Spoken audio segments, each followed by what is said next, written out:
to the Media Peruana and Its YouTube channel. Today I'm going to be talking with you a little bit about last week's video, which was far more popular than I anticipated. And then we're going to take a look at some of the weirdest, most bizarre patterns I could find on Ravelry. So if that sounds like it will be of interest to you, I hope you will stick around. Hello, everyone. So in case you missed it, last week I published this video about how everyone kind of seems to be knitting the same thing. And while most of my videos get a few hundred views, a couple of comments, the last time I checked, this one had over 17,000 views, over 300 comments. It's a lot, and it was much more than I was expecting. I did think, when I posted the video that it would be perhaps more popular, more engaging than usual, but that was not really what I was expecting. So I have, in case you missed it, declared bankruptcy on the comments for that video. I can't keep up with them anymore. As you may or may not know, YouTube is not my job. I'm not a full-time content creator. I am a writer, a translator, an editor who creates YouTube content for fun and a little extra spending money. So while I'm no longer able to keep up with the comments, I do want to thank everyone who watched the video, who liked and commented. It is greatly appreciated. Overwhelmingly, the response to the video was positive. Some folks, disagreed with my premise, but were kind about it, using respectful language. Not everyone. So one truly unhinged person said that based on, this bit of sweater they could see in the background and my unimpressive stash that you can see about a quarter of behind me, I was clearly a hypocrite because I was also knitting simple things. Whatever. Not going to waste time on people who are just trolling, but I did want to address a few misconceptions that were repeated a few times that I don't think really fairly characterized the video. One, mostly because I felt like people were kind of putting words in my mouth and then trying to pick an argument about what they thought I said, but I didn't. So a few people say that I was bashing Petite Knit. That is certainly not the case. Pointing out that she is currently the most popular designer is simply a fact. She's currently the most popular designer. Getting tired of seeing, a no-frills sweater on every podcast is not meant to be a reflection on Petite Knit or her patterns at all. It's just the repetition of the same and similar patterns. I'm sure Petite Knit is fine. Even if I were bashing her, which I'm not, because I think I cast on one of her patterns. I picked the wrong yarn for it. I was trying out a new yarn that I had found at Michael's or Joann's. It doesn't work for the pattern, and it's just kind of sitting there. So I have no feedback on her patterns. It's definitely never meant as any kind of commentary on Petite Knit or the quality of her patterns. Some people said that I must be trying to tell people what to knit. That's frankly just absurd.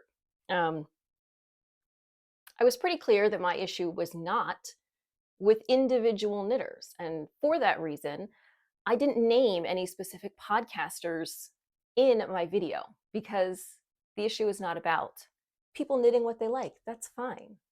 It's simply that when you put all of those people together in a smaller space like Instagram or YouTube, the monotony, the homogeneity of what is being knit becomes much more apparent.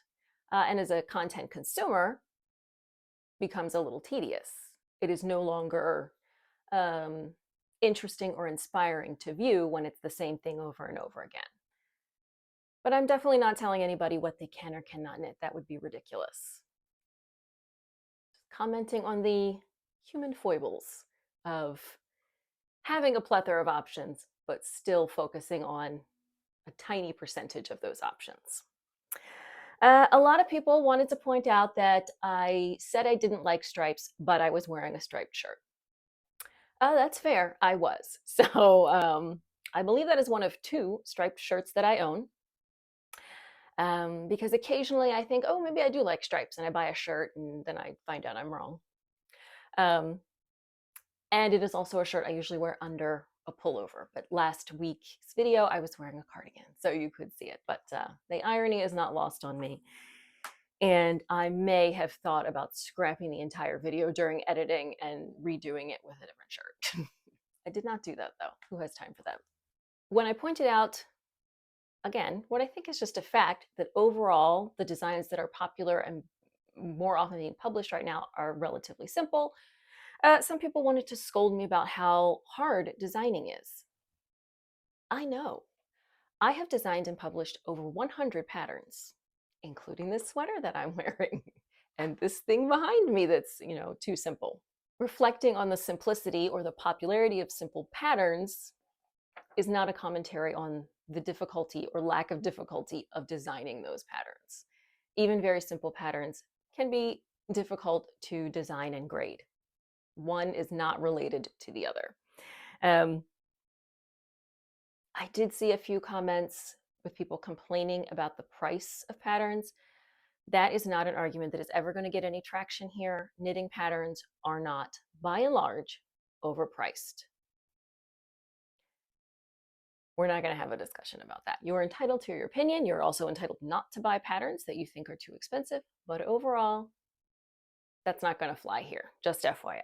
And then the last thing is that some people felt like the designers I was sharing weren't really different enough.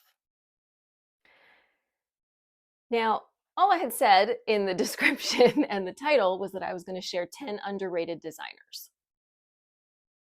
10 designers that weren't the same 4 or 5 designers everyone's always working from. That's all. So if you interpreted different from that, that's really on you. However, I did share designers who were doing different styles. Some were doing cable, some were doing color work. But they're all still designing very wearable pieces because clearly that is what most knitters want. It doesn't make a whole lot of sense to share designers who are creating patterns that don't have broad appeal. So while I agree that not every new pattern should be a plain, raglan pullover, it doesn't seem to me like knitters are particularly interested in really off-the-wall, innovative, runway art pieces either. If you really want different stuff, it's out there. And how do I know? Because those comments got me thinking, are there designers out there making patterns for like super bizarre off-the-wall designs? And I'm here to tell you that they are. So I found a lot of really weird, unwearable, sometimes terrifying patterns on Ravelry, and I have bundled them all up together for you. The link to the patterns is in the description box. I'm not going to put each individual pattern's name and designer's name here so that you have to go search for them. No, I have already included them in a bundle, so you have to do no work on your part. You just have to click.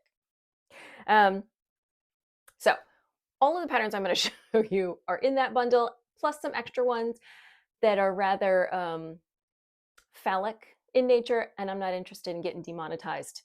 So those will be in there as well, but I'm not going to share them here. But I am going to share a few here, so let's take a look. Okay, weird patterns on Ravelry. I will tell you, some of these patterns are discontinued, so you might have to eyeball it if you actually want to make any of these.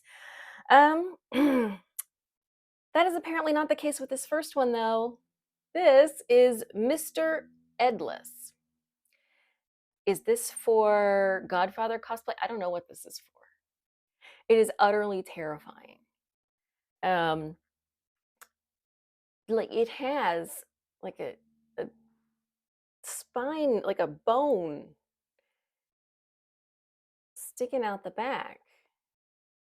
This is truly, truly creepy. So this is a pattern by Becca Compton.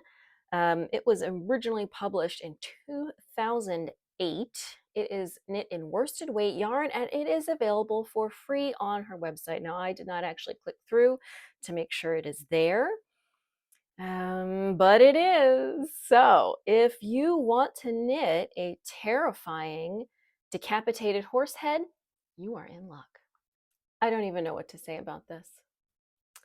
This is called Elephant Trunks. This is a pattern by Andy Molina. It says it's in English, but it was originally published in something that looks like a Spanish title, or possibly Portuguese. So you can still buy this for $4.99, right on Ravelry. You're in luck. Why would you need this? I don't know, but here it is. Apparently there are several style options here, depending on whether you wanted a folded hem or you prefer the ears with or without the pink insides. Basically, you can make these the elephant trunks of your dreams. And I got to tell you, there are 10 finished projects here. Oh dear God. So if this is something you feel like you need in your wardrobe, elephant trunks, $4.99. If socks just aren't doing it for you anymore, you need something warmer. May I present the footsie pillow? This is a pillow you stick your feet in. This is from Barocco. There are 11 projects on here, and the pattern is available for free over on Barocco's archive site. It is a felted patchwork pillow with foot warming components. I mean, I guess. Personally, I just, tuck my feet up under myself if they're feeling extra cold, or maybe put a blanket on them, but why not? A pillow that your feet go in. Okay, sure. The recommended yarn is Ultra Alpaca, which is a 50-50 wool alpaca that would be nice and warm. Let's see, no gauge requirements. I know we like that. And it looks like you are going to work 10 strips of 5 mitered squares and then sew them together. All right, foot pillow. Wow. All right, this one I had to include just because, I'm from Baltimore. If your lawn flamingo needs a sweater, Lynn Bethke has you covered. You can get this pattern for just $2. She has I guess a fair number of people have made this. There are 24 of these flamingo sweaters on here. It is worked in worsted weight yarn. It says she initially just knit her lawn flamingos scarves, but then she decided to go on with the full sweater. So this is just so cute. If I actually had lawn flamingos, I would probably knit one of these. They're just funny. They're so Baltimore. I love them. Gauge is not super important. You just have to make sure it will stretch over your flamingo's head to fit on the body. So only $1.99, and you can have lawn flamingos in a variety of costumes throughout the year. This one's probably going to give me nightmares. This is Sasquatch. This is a pattern by Faye Kennington. Faye, I know, has a number of very normal patterns. I think I've knit a pair of her slippers. I don't know what's going on here. This is horrifying, but if you think you need this fright mask in your life, it is only $5.50. It does only come in one size, though. It's tough. It is worked in bulky or super bulky yarn, it looks like. Oh no, she's got it different gauges for different yarn weights. So I guess that is going to expand the reach of the single pattern size. There are 36 of these on Ravelry. I guess a lot of people are trying to give their friends and family nightmares. Maybe you want to be one of them. So Sasquatch. Terrifying. Let's move away from terrifying masks for a minute to appreciate these dirty martini olive pasties. This pattern is available for free on her WordPress blog, but it is about 15 years old, so I don't know if it's still there. I think I might have clicked through and made sure. Let's see. Yeah, they're still there. So if you need pasties that look like olives, and who doesn't, these are available for you, and they are knit up in worsted weight yarn. Must be very quick, and they're free. So no excuses not to have those olive pasties. Now, speaking of random body coverings, maybe you want a nose cozy. I am thrilled to tell you that this is available for free. This is a quick and whimsical knit to use up odd scraps of yarn. Perfect to wear when quoting Monty Python. So, yeah. Does include short rows, which seems a little complicated for a witch's hat that goes on your nose, but there we have it. Again, that one is free on a WordPress blog, available from Katie Rose. Nose cozy. Continuing the vein of body parts that don't need their own clothes but somehow have them, we have the ankle scarf. This is a pattern by Anne McClure, and it is a free download on Ravelry. It uses bulky weight yarn, and it says, trendy and stylish ankle scarf, knits up quick, easy to customize size and length for recipient. Keyhole style scarf to keep it secure.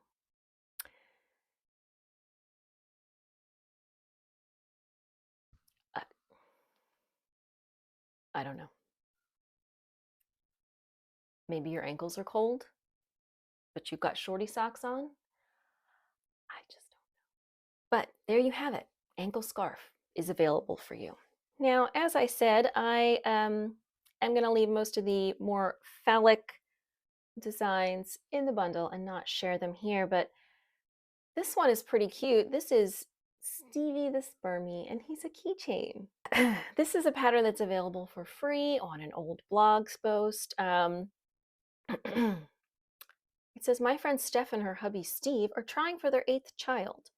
In honor of that momentous feat, I made up this little keychain buddy. I feel like maybe you're too invested in your friend's efforts at procreation, but you know, you do you. This is worked up in worsted weight. Doesn't really say if it includes the instructions for attaching the keychain. You'll just have to click through on your own and find out. Let's get back to things that we can actually wear on our bodies. If you've ever thought what this outfit needs is a screaming fish, then I present to you the ROFL fish hat. This is a pattern by Linda Schmidt. This fish looks truly horrified, kind of like I do right now. This pattern is available for $8.50. It uses bulky weight yarn, and it does include 3 sizes. So, terrifying or not, the designer clearly put a lot of work into this one. She does give you color guidance if you want to knit one that looks exactly like the one in the picture. Let's see, it uses knitting in the round, ribbing, garter stitch, and some sewing or seaming. So things you'll need to know to make your own horrified fish. If marine life is not your thing, how about a Highland cow? Who doesn't want to look like a Highland cow? This is a pattern by Virginia Morley. It is available for $5 Canadian or $3.67 US. It is only available in one size, and it uses a super bulky yarn, it looks like. The Highland coo, or Scottish cow, is known for its ability to be rugged and warm in the fiercest of weather. So too will you be in this hardy and whimsical hat. Lined it with some tartan fleece, and you will be all the rage on the next Robbie Burns day. I'm not Scottish. I don't know how Scottish people might feel about this, but there you have it, a Highland cow hat. Now, we don't want to leave our feet out of the festivities, but don't worry, you can have your very own hobbit feet. This is a pattern by Lowbug Designs, and it's available for download on Ravelry, either as an individual pattern for $6 or as part of an ebook for $12. And I'm a little bit scared to click through and find out what the ebook is, but I'm going to do it anyway. So it includes a fair number of sizes. It's worked with 2 strands of yarn held together. Oh, okay, so it's a booklet of Lord of the Rings patterns that it's a part of. Does appear to have individual toes. That sounds terrible. And I guess, obviously, to get that loopy detail on the top, maybe you have to use a special yarn, or maybe you just hand create the loops, which sounds terrible, but who knows. So again, that is available on Ravelry if you need hobbit feet, or that could be Yeti feet. That could go with your Sasquatch hat. You have options, is what I'm saying. Maybe your Lord of the Rings inspired outfit is not complete without these monster mitts. So you can look like those terrifying tree things. I'll be honest with you. I've watched part of Lord of the Rings with my husband. It seemed like a lot of walking through the forest.